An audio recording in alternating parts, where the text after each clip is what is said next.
Welcome to Connect at 51, the online Bible study from the Midtown Connect group of C3Church Manhattan. The aim of this video is to stimulate thought and discussion as we explore the Bible together.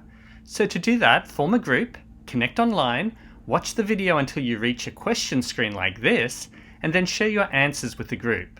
So the first question to start the discussion is this: what do you think people ask God for?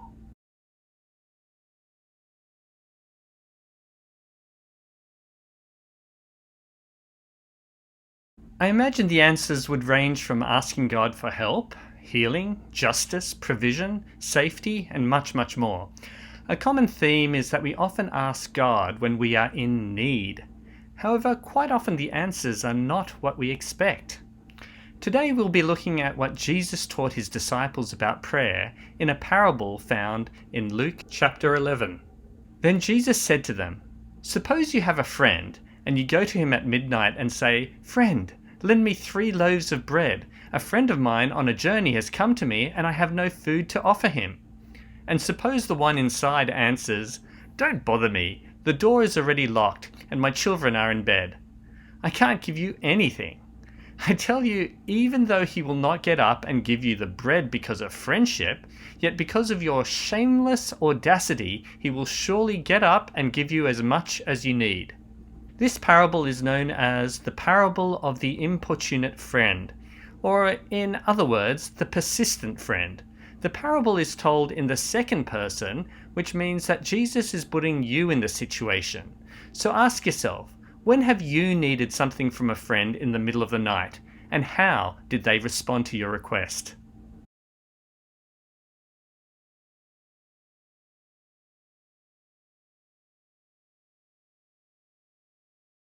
To wake someone up at midnight and ask a favor means typically that you have a serious need.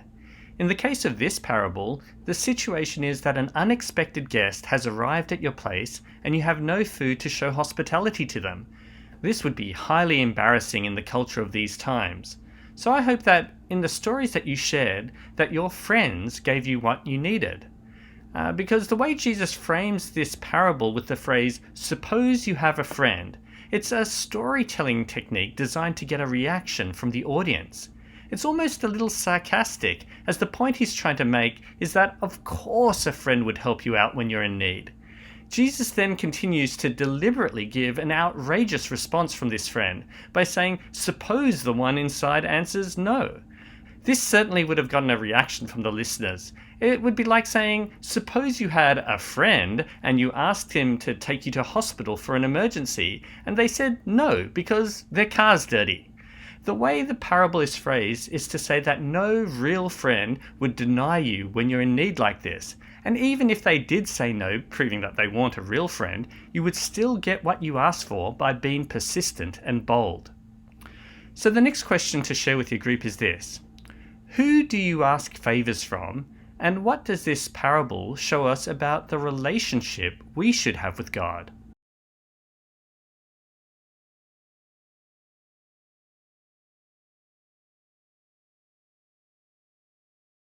When you consider the people that you would ask for a favor at midnight, the people that you would ask is probably a small list of close friends.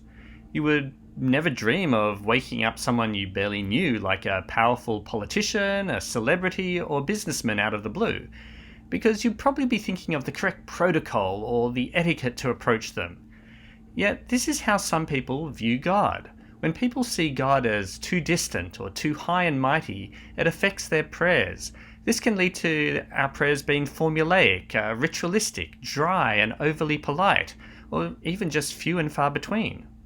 However, Jesus is trying to shatter that image of prayer and show us that we need to have an intimacy with God that allows us to come to him at any time, at any place, with all of our needs.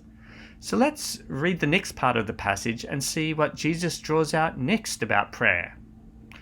"So I say to you, ask, and it will be given to you. Seek, and you will find.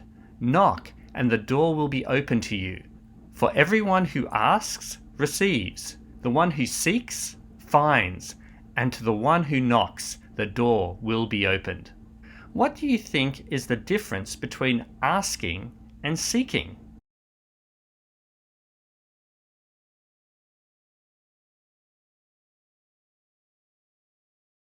When we consider what it is to ask, the first thing we notice is that it's a verbal action. We use words to express our desires and our needs, whether it be to other people or to God. The Bible tells us of various things to ask for, ranging from wisdom, faith, our daily bread, and of course, asking for the Holy Spirit. Now, when we consider seeking, it goes from verbal to visual. Seeking is about vision. When we consider phrases such as seek first his kingdom and his righteousness, or your face is all I seek, seeking is about where we are casting our vision, what we are setting our minds upon. You can tell what you are seeking by looking at your priorities and what you're spending your time thinking about.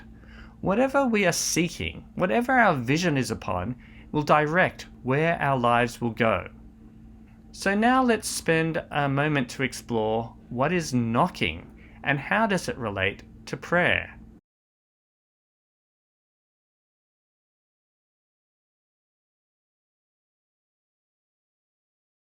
It may seem obvious, but we knock on doors to get them opened. This implies several important things. Firstly, knocking is an action. Knocking doesn't just happen with positive thinking and good vibes. Knocking requires us to get up, move, and make some noise. Secondly, we knock on doors that need to be opened for us. This means that there are thresholds that we cannot pass until the barrier has been removed, and it's beyond our capacity to remove these barriers on our own. We require the owner of the house to open the door and create a way through.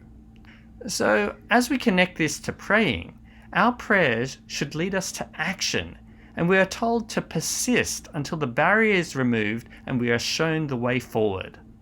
So many of you may be reflecting at this point that not everything that you have asked for you've received. Not everything that you've sought for you have found, and certainly not everywhere you've knocked has been opened. So let's look at the final part of the passage to see what answers lie within. Which of you fathers, if your son asks for a fish, will give him a snake instead? Or if he asks for an egg, will give him a scorpion? If you then, though you are evil, know how to give good gifts to your children, how much more will your Father in heaven give the Holy Spirit to those who ask him? What do we learn from these verses about what God gives us? Does this help you make sense of so-called unanswered prayers?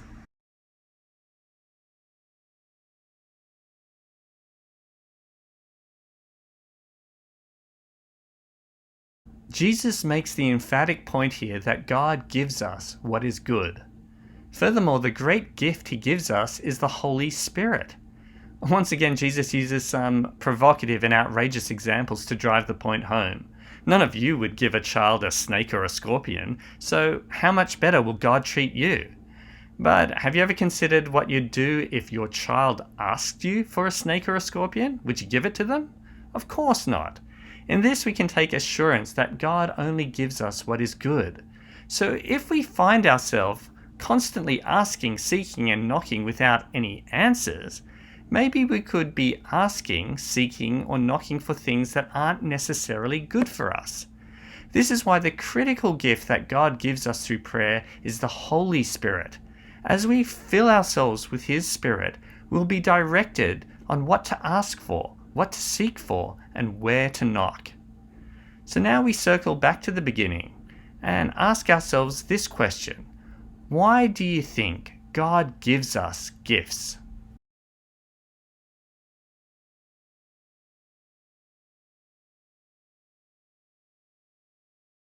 Now, if we remember from the beginning of the parable, the whole knocking on a friend's door and asking for 3 loaves of bread was all about seeking a solution to showing hospitality to another visitor. It's kind of poetic that we can imagine that this other visitor has come late at night to you, knocking on your door, asking for shelter and seeking hospitality. And it's in showing him hospitality and kindness to this visitor that we are doing what we hope will be shown to us when we ask and we seek and we knock. It's also fitting that the parallel account of this teaching found in Matthew 7:12, Jesus concludes with the point, "So in everything, do to others what you would have them do to you, for this sums up the law and the prophets."